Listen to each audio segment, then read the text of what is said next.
안녕하십니까. 인문학연구소 인연입니다. 이번 시간에는 조선을 대표하는 충신들, 그 첫 번째로 홍의장군 곽재우에 대한 이야기를 해보려고 합니다. 첫 번째, 조선 최고의 의병장 청강 홍의장군. 첫 번째, 부유한 토 집안의 첫째 아들. 임진왜란 당시 활동한 많은 의병장들이 있지만 그 중에서도 가장 유명한 인물이 바로 곽재우가 아닐까 생각이 됩니다. 그러나 그 유명세에 비해서 그의 삶 자체는 그다지 알려지지 않은 편이기 때문에 오늘은 곽재우의 삶과 이 생애에 대해서 조금 더 중점을 두고 이야기를 해볼까 합니다.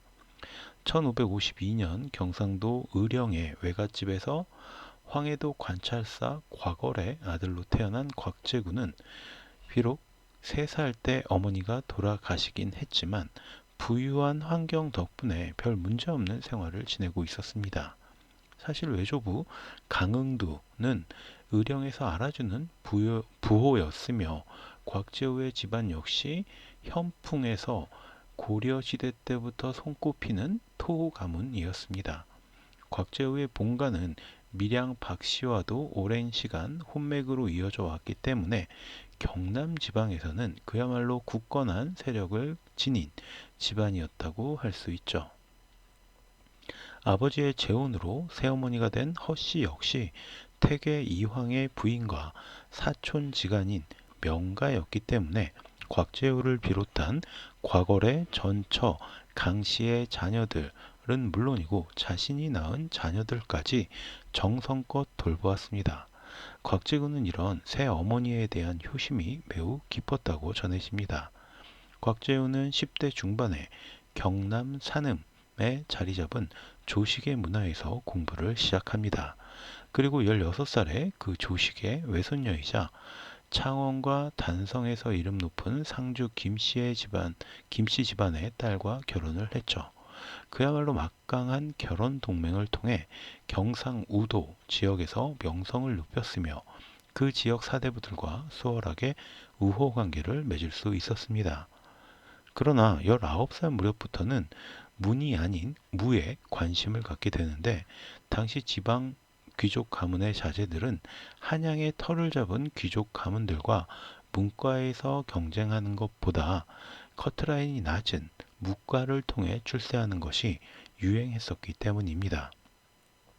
1585년 곽재우는 34이라는 늦은 나이로 별시의 정시 2등으로 합격을 했지만 그때 지은 글이 선조의 뜻에 거슬려 무효화가 되는 불운을 겪게 됩니다.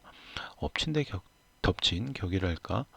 이듬해 8월 6일 아버지가 돌아가시면서 곽재우는 아버지의 3년상까지 치르게 됐죠. 이후 과거의 길을 포기한 그는 남강과 낙동강이 만나는 곳에 집을 짓고 평생을 그곳에서 응거하기로 결심합니다. 두 번째, 임진왜란에 등장한 홍의장군. 그렇게 더 이상 벼슬길에 대한 미련을 놓아버렸던 곽재우였지만 3년 뒤인 1592년 4월 14일 외적들의 침략으로 임진왜란이 발생하게 됐죠. 임진왜란 초기에 조선군이 속절없이 밀리기 시작하자 22일부터 곽재우는 고향인 의령현 세간리에서 의병들을 조직하여 왜군들과 맞서기 시작합니다.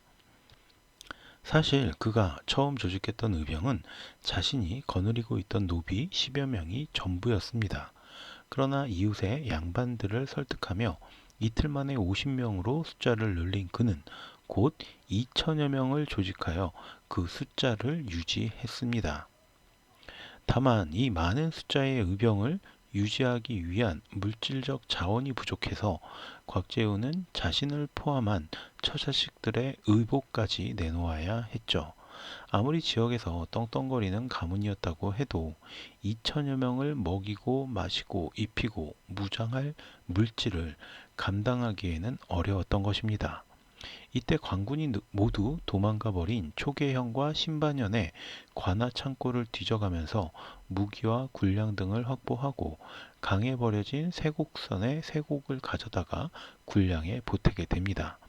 하지만 합천군수 전현용, 우병사 조대곤 등은 이것을 일종의 밀란이라고 여기고 조정에 토적이라고 고발을 하게 됩니다.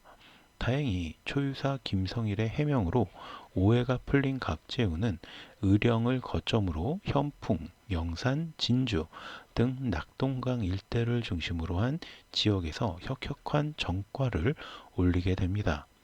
곽재우의 의병군이 벌인 가장 유명한 전투는 정암진 전투인데 당시의 상황을 의성 출신 의병장 신흐른 난적 휘찬에서 다음과 같이 묘사하고 있습니다.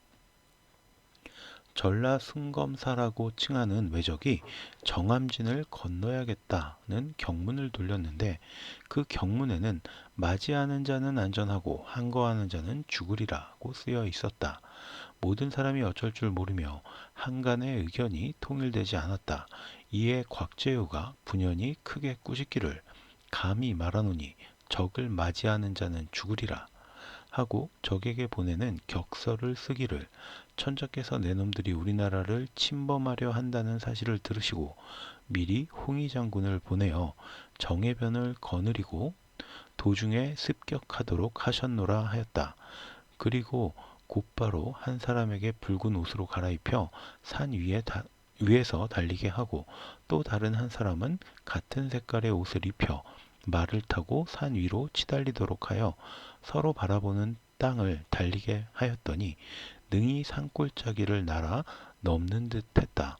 저쪽에서 사라지면 이쪽에서 나타나고 이쪽에서 사라지면 저쪽에서 나타나는 왕래 동작이 깜짝할 사이인지라 왜적이 몹시 이상하게 여기다가 마침내 놀라 흩어져 강을 건너지 못했다. 신을이 쓴 난적 휘전의 기록입니다. 이런 독특한 전술을 사용했던 덕분에 그는 청강 홍위장군, 즉 하늘에서 내려온 붉은 옷의 장군이라는 별칭을 얻게 됩니다. 이 정암진 전투는 육지에서 일본군과 싸워 이긴 조선군이 이겼던 최초의 전투로 육지에서 일본군과 싸운 조선군이 이긴 최초의 전투로 일본군의 호남 진출을 막는데 결정적인 계기가 되었습니다. 그 밖에도 7월에는 현풍, 창녕 등지에서 승리해서 경상 우도에서 왜군의 진격을 처단했고 왜군에 항복해 길잡이 노릇을 하던 공위겸을 매복작전으로 체포해 처형했으며 10월에는 외란 초반에 가장 중요하고 규모가 큰 전투였던 제1차 진주성 전투에 참전해서 진주성 외곽에서 왜군을 교란해 승전에 도움을 주었습니다. 이런 전공을 바탕으로 곽재우는 1592년 유곡 찰방 종 6품을 시작으로 형조 정랑 정 5품을 거쳐 경상도 조방장 정 3품에 임명이 되었고 1593년 4월에는 성주 목사에 제수가 됐습니다. 외란이 발발한 지 1년 만에 그는 경상우도 방어의 핵심적 역할을 담당하는 군사 지휘관에 오르게 된 것이죠. 세 번째, 다시 은거한 홍위장군. 하지만 곽재우는 명과 일본의 강화 협상이 본격화되던 1595년 가을에 관직을 버리고 본관인 현풍으로 낙향했고 거기서 2년 동안 다시 은건 생활에 들어갑니다. 승전보를 가져다 주던 장군이 갑작스레 낙향한 까닭은 그의 직선적인 성격 때문인 것으로 추측이 됩니다. 우선 곽재우는 1592년 6월 경상도 관찰사 김수가 패전을 하자 그를 패장으로 처형해야 한다라고 주장합니다. 김수 역시 곽재우가 역심을 품었다라고 맞서게 되는데 이들의 갈등은 김성일의 중재로 마무리가 됩니다. 하지만 1593년 제2차 진주성 전투와 1594년 거제도 작전에서는 곽재우는 전략에 문제가 있다라고 지적하면서 다른 장수들을 비판하게 됩니다. 물론 결과적으로 곽재우의 시각이 정확했던 것으로 밝혀졌지만 지나치게 직설적인 그의 성격은 다른 장수들과 잦은 갈등을 일으키게 됩니다. 그리고 이것이 선조의 분노를 불러일으키게 되었죠. 우리가 익히 알고 있다시피 선조는 그리 대범하거나 관대한 인물이 아니었습니다. 그리고 곽재우의 처사는 이런 선조의 분노 버튼을 제대로 눌러버렸죠. 오죽하면 당시 병조팡서였던 이덕형 등이 낙향한 곽재우를 다시 기용해야 한다라고 주장했지만 선조는 곽재우가 누군지도 모른다라고 반응을 합니다. 곽재우가 어떤 사람인지는 알지 못하지만 그의 처사를 보니 참으로 이치에 어긋나는 것이 많다.